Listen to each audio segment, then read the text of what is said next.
When I mentioned those words of Yehuda HaNasi, who asked, what is the path to choose?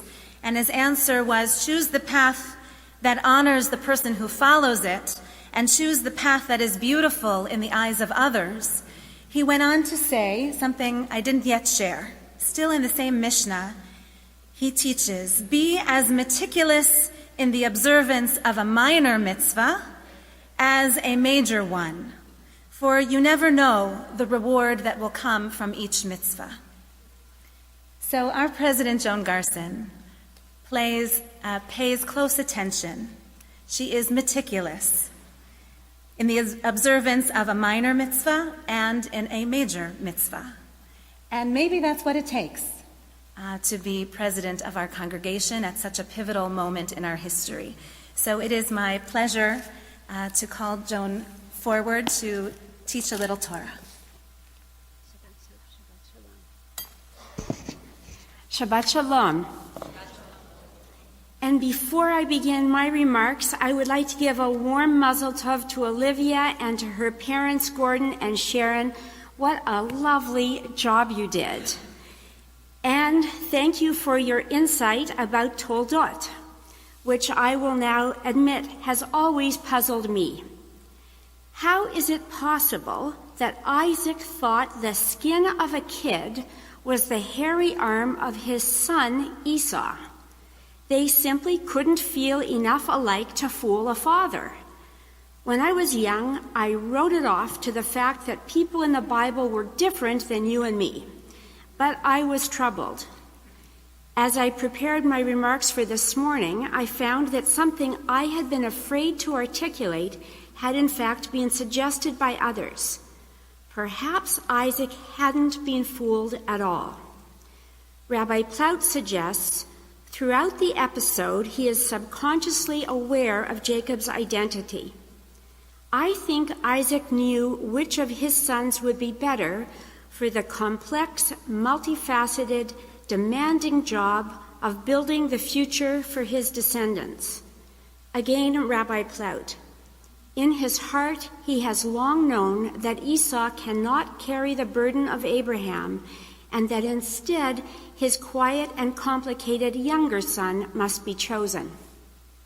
Now, I don't think that this story tells us that it is acceptable to mislead our parents, but rather that we can't fool ourselves. Isaac finally took a long view and ultimately responded to the demands of the future. We must acknowledge even difficult truths. We know what has to be done, even as we struggle to act. Toldot begins with a listing of the generations to emphasize their importance.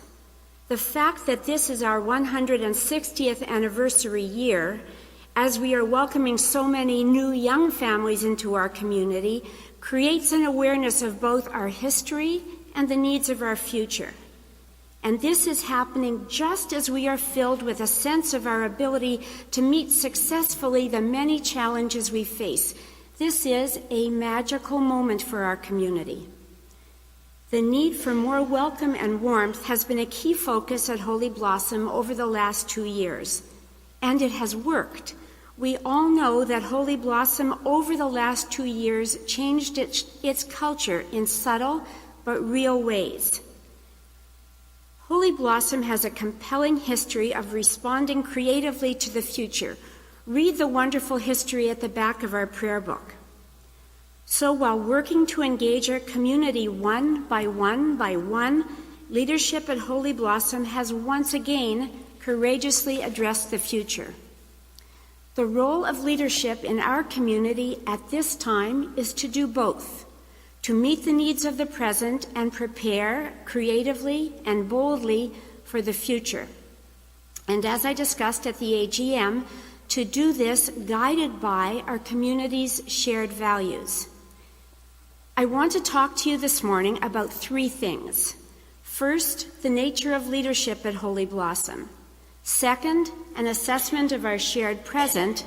And third, some thoughts on what we must do to meet our shared responsibility for the future. 1. Leadership at Holy Blossom. Leading a congregation as its president is a complex task. Nothing I had done in my life predicted what this job would be like. After 2 years, I have thought a great deal about that leadership. Our congregation is extraordinarily rich in skills. If we need something or someone, we brainstorm about who in the congregation can give it or do it, and there will always be someone. And the someone will most likely have the commitment to our temple to volunteer his or her skills as needed. For me, simply showing up, getting to know the congregation, and then listening to its wisdom and its needs, congregant by congregant, is a very large part of the job. It's humbling to experience the love of our members for our temple, to learn a little about the history of its generations, and to be supported and then challenged by the desire of our congregation to succeed together. The love our congregants feel for this community is exceptional. It includes a strong sense of ownership. There may be other not-for-profit organizations in which the board or the professional leadership can take control, but not at Holy Blossom. It is truly the aggregate of its members, and we forget that at our peril. When change is ready to emerge, it is change demanded by our members. A necessary skill of its leaders, lay and professional, is to listen and interpret the very clear signals being sent, and then to shape and direct that response wisely. At the same time, our leadership must convey that the congregation is being skillfully stewarded. Once again, we must show up, be present, meet and talk to congregants, and ensure that we share with our members what is happening here. I believe we must do this more often and in more ways, and we will. The role of president in this congregation is fundamentally to be a conductor of its orchestra, to ensure that the strands of temple life coordinate, fit, blend, and together be something great. I am so confident that this greatness can be achieved with the wealth of talent, time, and treasure that we bring together. The orchestra must be assembled and then reassembled over and over, of course. We must be constantly aware of how it can be enriched, what skills need to be added, who can be welcomed in. Over the course of this year, I hope we draw many more members into leadership. Bringing more perspectives and more sense of the future to our decisions will enrich our community. From time to time, I have had to be very brave in saying, we can do this, or in saying, not now, we aren't ready. Those decisions are not mine alone. My partners, the senior rabbi and the executive director, together with the vice presidents, formerly the executive, and the board, share these responsibilities. And I have learned the final role of the president at this moment in our temple's life, to name the moment and therefore to inspire, to share the clear sense I have of the possible. Together, I absolutely know that we can achieve unparalleled success and shape a unique Holy Blossom response to the challenges of succeeding as a congregation today and tomorrow. 2, our shared presence. We should briefly acknowledge this wonderful moment of success after 2 years of very hard work. I will mention only a few. A lengthy list was contained in our special AGM e-blast, so you can read it online. First of all, the shared mood in the building and among our existing membership. Our members, based on a survey included with our membership materials and with a significant percentage of responses, has shown a willingness to recommend our congregation to others of 88%. This is a wonderful number and represents an extraordinary increase over 4 years. We should all celebrate the satisfaction this reflects. This can also be seen in the support for our Holy Blossom congregational appeal the annual campaign which enables us to engage members who aren't able to pay full dues. We met our stretch goal of $600,000. This constitutes a very significant increase in each of the last 2 years and shows we are willing to act responsibly and generously towards each other. We are a community. And I must also share joyfully the news of our growth. 54 new young families and growing, dozens of older families, many young professionals. The story of what we offer at Holy Blossom is getting out and is being welcomed. We have called this a renewal of spirit. Yesterday, I explored in a hard hat and work boots and with a deep sense of wonder and amazement the building project taking place just behind us. Our renewal of space. It was audacious, chutzpahdik, and necessary to dream of a renewed and transformed building to inspire ourselves, and we did, and it's happening. I'm so impressed by the skill of the contractors, of our own building committee, and of the steering committee which is guiding it all. And we all depend on the leadership of our chair, Tom Friedland. As Rabbi Splansky says, we are so lucky. 14 or 15 months from now, we will see the result. We must celebrate that all of this has happened while doing everything else I listed above and so much more. What a congregation. All of this together gives us as a community great cause for optimism, and you can feel that optimism in the congregation. Holy Blossom, life can blossom here. So how do we ensure that we can take best advantage of this moment of enormous potential? How can we wisely build on it as generations of Holy Blossom have done in the past? And how can we ensure that we finance our growth, maintain what we have created over the past few years, and thrive together? Which brings me to 3, the future. Shaping the future, like responding to the demands of the present, represents many discrete decisions by leadership after listening a great deal. I want to address quickly 6 specific challenges which will be receiving attention within the framework of our priorities of worship, lifelong learning, fiscal responsibility, welcoming engagement, and physical renewal. 1, we must address what happens when young families come into our building, and they've come. How do we welcome? How do we educate? We cannot let those families down, and we must welcome more of them year by year.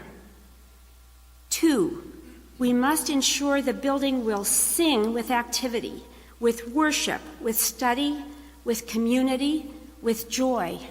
We must now begin to think about life after the construction of Phase 1, with Phase 2 still to come.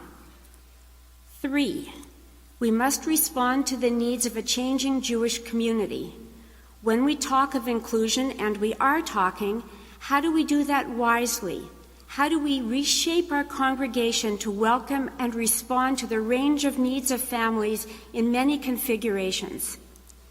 This past year tells me that Toronto needs a robust, welcoming Holy Blossom. We must say yes when we should, while retaining the elements of our past which complement and strengthen our sense of who we are.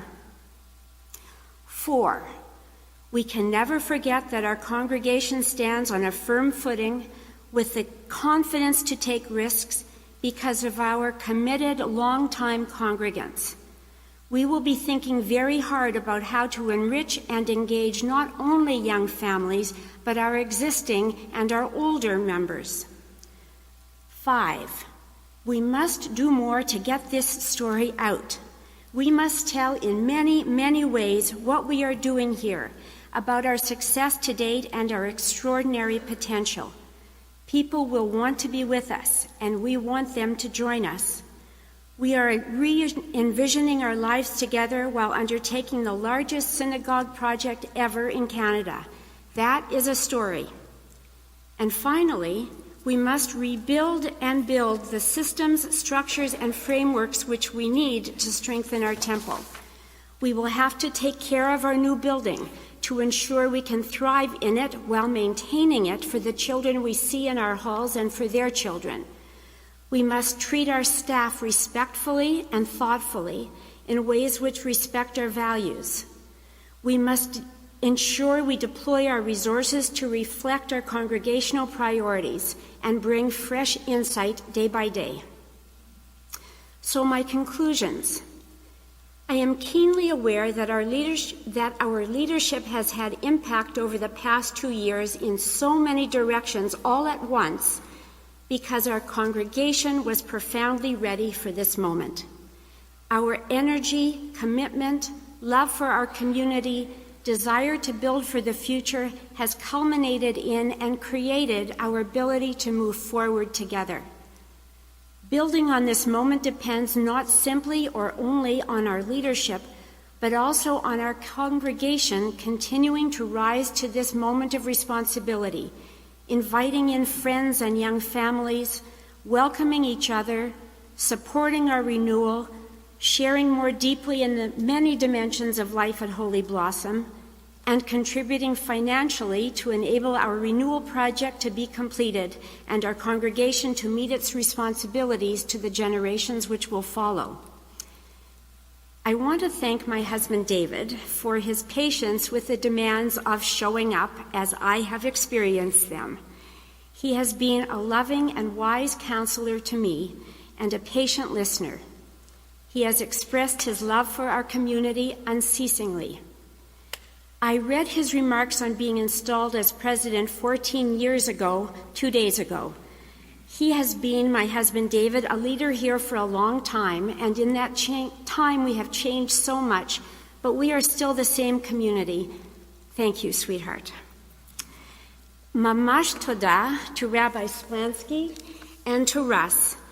We do hard things together, we make big demands on each other, and we do it for love of this congregation.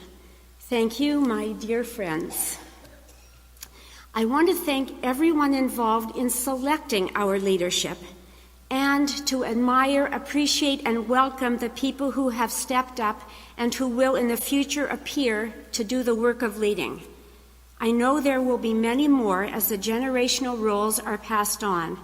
We are blessed with those who are at our leadership table today.